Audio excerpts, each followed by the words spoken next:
Welcome back to the channel. If you're new, my name is James Salvatore, and today I have something special here for you. This is the 2020 Porsche Panamera 4, and today I'm going to review it and tell you everything you need to know about it to help you better make your purchase decision. However, before we get into the video, be sure you like the video to help promote it on the YouTube algorithm, and subscribe to the channel and turn on the bell notifications to be alerted when I post future videos. On the channel, I do everything from new car reviews, new car comparisons, classic cars, exotic cars, and everything in between. So stick around because you won't want to miss out. And with that, let's get into the video.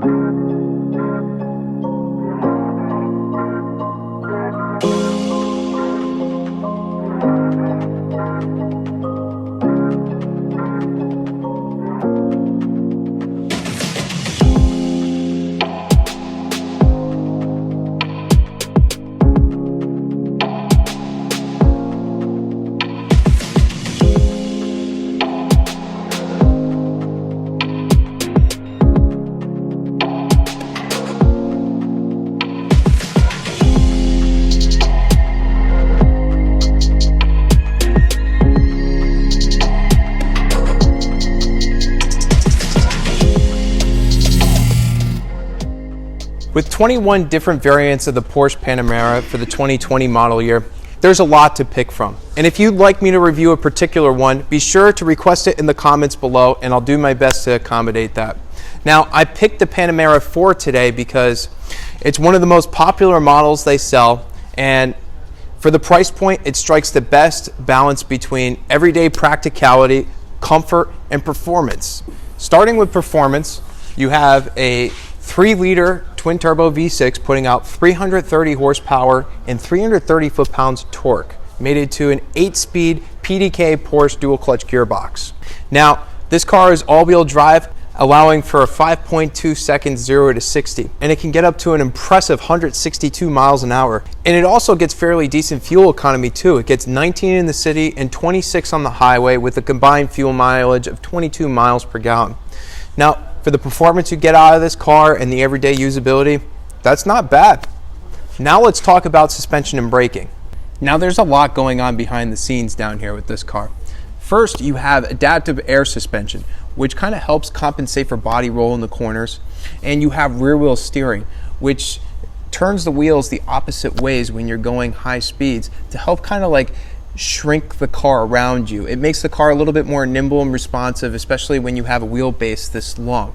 Really cool feature to have. And if you like to go on the occasional track day, you also have optional carbon ceramic brakes, which is pretty cool, seeing that this is kind of like an everyday drivable family car. Now I'd like to talk to you about a few of the exterior features of the car that I really think make this model stand out. Let's start with the headlights, because headlights on these cars today are very important. So your first option here with Porsche is you get their standard LED active system. And what it does is the lights swivel around the corners to help you better see at night. And when you put the car in sport mode and you're above 68 miles an hour, it will automatically increase your viewing distance to 3,300 feet, which is a really nice feature to have, because when you're driving faster, you don't want to worry about toggling features, say as high beams or playing with anything. It just does everything for you, which is a pretty neat feature to have. Now, there's another option too. Option 2 is the LED matrix active system. And what this adds to that is it has everything the first package has. However, it has automatic high beams, and that's pretty cool too. I mean, it'll sense oncoming traffic and automatically turn on and dim the lights as you go. The third option is you could choose to have the LED matrix system with a black housing, which if you're into having blacked out stuff, it's definitely a very popular trend today. It's good to know that you can have it the way you want it. What instantly stands out to me right away, and that's unique from any other car that you'll really get on the road, is take a look at the active spoiler.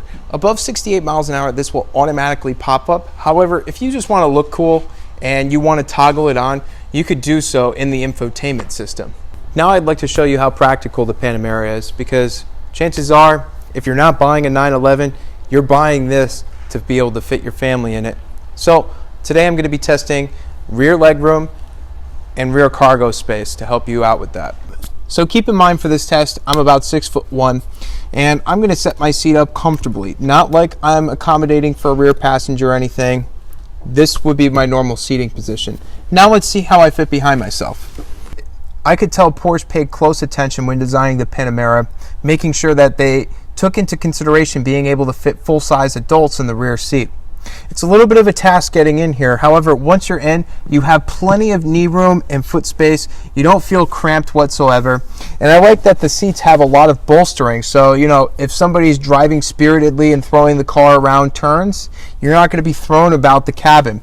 Now, when it comes to headroom, it may look like I don't have a lot because of this swooping roof line. However, they've made sure to leave enough space for headroom. Behind this line right here, I would say I have about an additional 2 inches of headroom. So you could easily fit somebody who's maybe 6'3", maybe 6'4" back here comfortably. And you know, that's an important thing because a lot of these high-end sports coupes don't really have practical back seats, and that kind of defeats the purpose of them to begin with. Now let's talk rear cargo space. So there's a few ways to get into the trunk. You can obviously hit the button from the key fob. There's a little handle here. However, like a lot of new cars today, you have the easy access feature, and all you need to do to open the trunk is swing your foot underneath the trunk as long as you have the key in your pocket, and the trunk will open. It'll also close too if you do the same thing. If you're leaving the car and it's raining and you don't have a free hand to close the trunk, it'll do that too, which is nice. With the rear seats up, you get 17.6 cubic feet of cargo space. And I really like that they included this automatic cover that lowers as the trunk lid goes down, because if you go shopping somewhere and you have expensive stuff in the trunk, you don't want people to see what you have in there. And this helps protect that stuff. However, if this isn't enough space for you and you need to put down the rear seats, you can get an additional up to 43.7 cubic feet of cargo storage. And you can also remove this shade so that it doesn't obstruct, you know, your cargo space. It unhooks by these two cables here, and then it slides up and out of the bracket. So it should only take you about 2 minutes to remove all in all. Next, let me demonstrate to you how you put down the rear seats. Putting down the rear seat is very simple. You have a little latch behind the headrest here, and you just pull it and push down. And there you go. You do the same on the other side, and then you have all that additional storage. As you can see from what I've shown you, the Panamera 4 is an extremely practical everyday car.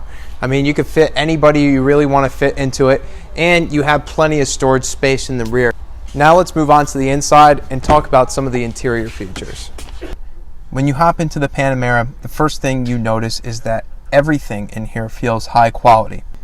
For being one of the lower models in the lineup, it doesn't feel like they cut any corners in here. There's no hard touch plastics. Even on the lower thirds of the car, you feel the door panels, and they're still soft touch materials. When it comes to the leather that they used, even though this isn't the all-out decked out model, the leathers still feel nice. There's a lot of high-end manufacturers that if you don't opt for their high-end interiors, they give you this leather that just does not feel very good to the touch. This is still nice and soft, and it feels high quality. And they paid close attention to the little things. Like on the steering wheel, it's wrapped in Napa leather. You go to click the paddle shifters, you just tap on them. And you hear that? That's the sound of metal.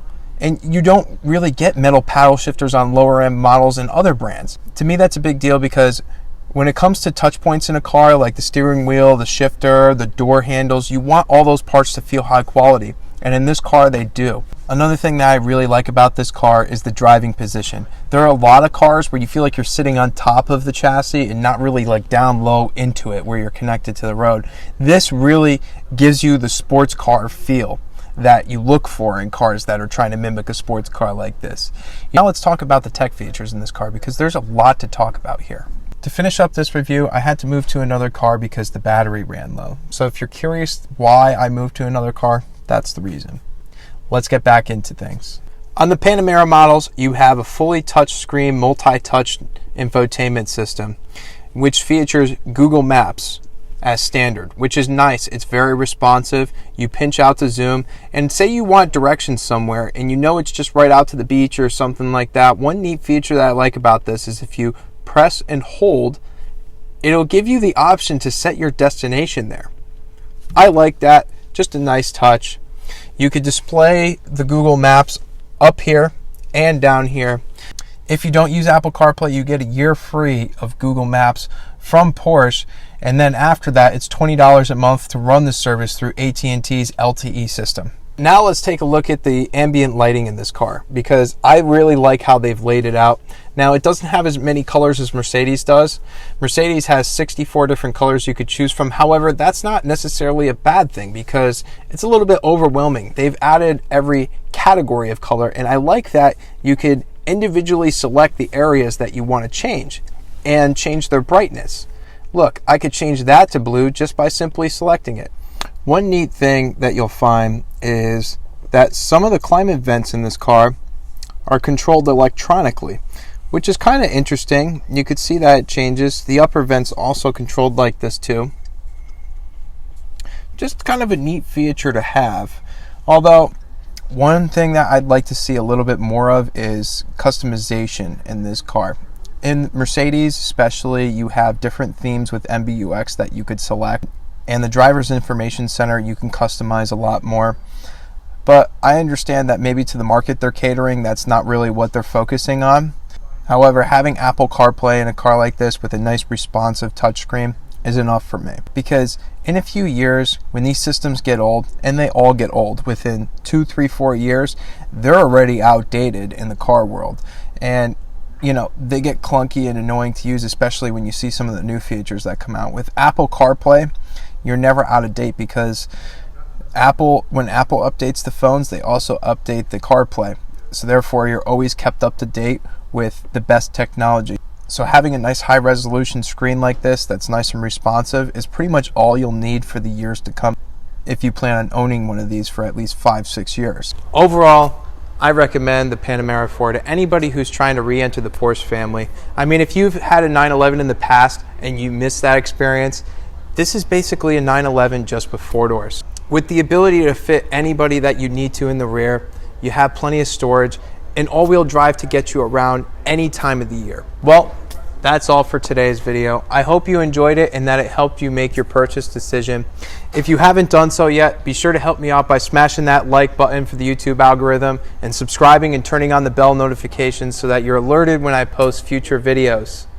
However, before we go, I'd like to say a special thank you to Porsche Fairfield for making this video possible. I'm going to put a link in the description below so you could check out their website and view their inventory. They have a lot of unique, rare models here, so be sure to check them out. And with that said, thank you for watching, and I'll see you next video.